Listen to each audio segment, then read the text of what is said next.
സ്വർണ്ണക്കടത്ത് കേസ് പ്രതി സ്വപ്ന സുരേഷിനെതിരായ വ്യാജ ഡിഗ്രി കേസിൽ വഴിത്തിരിവ്. കേസിലെ രണ്ടാം പ്രതി മാപ്പുസാക്ഷിയായി. മാപ്പുസാക്ഷിയാക്കണമെന്ന രണ്ടാം പ്രതി സച്ചിന്റെ അപേക്ഷ കോടതി അംഗീകരിച്ചു. കൂടുതൽ വിവരങ്ങളുമായി തിരുവനന്തപുരത്ത് നിന്ന് അഞ്ജു ജയപ്രകാശ് ചേരുകയാണ്. അഞ്ജു, വിവരങ്ങൾ. സർക്കാരിന്റെ കാലത്ത് ജുഡീഷ്യൽ ഏറെ കോളിളക്കമുണ്ടാക്കിയ ഒരു സംഭവമാണ് ഈ നയതന്ത്ര സ്വർണ്ണക്കടത്ത് കേസ്. ഇതിന് പിന്നാലെയാണ് ഈ സ്വപ്ന സുരേഷിന്റെ വ്യാജ സർട്ടിഫിക്കറ്റ് ഹാജരാക്കി ജോലി നേടിയെന്ന വിവരം പുറത്തു വരുന്നത്. പിന്നാലെ വ്യാജ ഡിഗ്രി കേസ് രജിസ്റ്റർ ചെയ്യുകയും ചെയ്തു. കേസിലെ രണ്ടാം പ്രതിയായിരുന്നു ഈ സച്ചിൻ. അങ്ങനെ സ്വപ്നയ്ക്ക് വ്യാജരേഖ ഉണ്ടാക്കിയത് സച്ചിൻ ദാസ് ആണ് എന്നായിരുന്നു അന്ന് സ്വപ്ന തുറന്നു പറഞ്ഞിട്ടുണ്ടായിരുന്നത്. ആ സച്ചിനെയാണ് മാപ്പുസാക്ഷിയാക്കിയിരിക്കുന്നത്. എന്തായാലും ഈ സംഭവവുമായി ബന്ധപ്പെട്ട ഈ കേസിൽ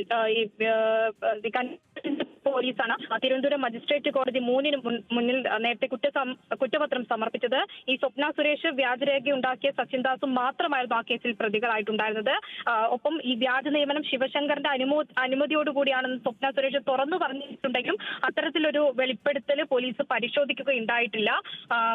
അതുൾപ്പെടെ നേരത്തെ വലിയ വിമർശനമായിട്ട് ചൂണ്ടിക്കാട്ടിയിട്ടുണ്ടായിരുന്നു. എന്തായാലും നിലവിൽ ഇപ്പോൾ 19-ന് സച്ചിന്റെ മൊഴി കോടതി രേഖപ്പെടുത്താനും തീരുമാനമായിട്ടുണ്ട്. ഈ സച്ചിനെ മാപ്പുസാക്ഷിയാക്കുന്നതിൽ എതിർപ്പില്ലെന്ന് പോലീസ് കോടതിയെ അറിയിക്കുകയും ചെയ്തിട്ടുണ്ട്. ശരി അഞ്ജു.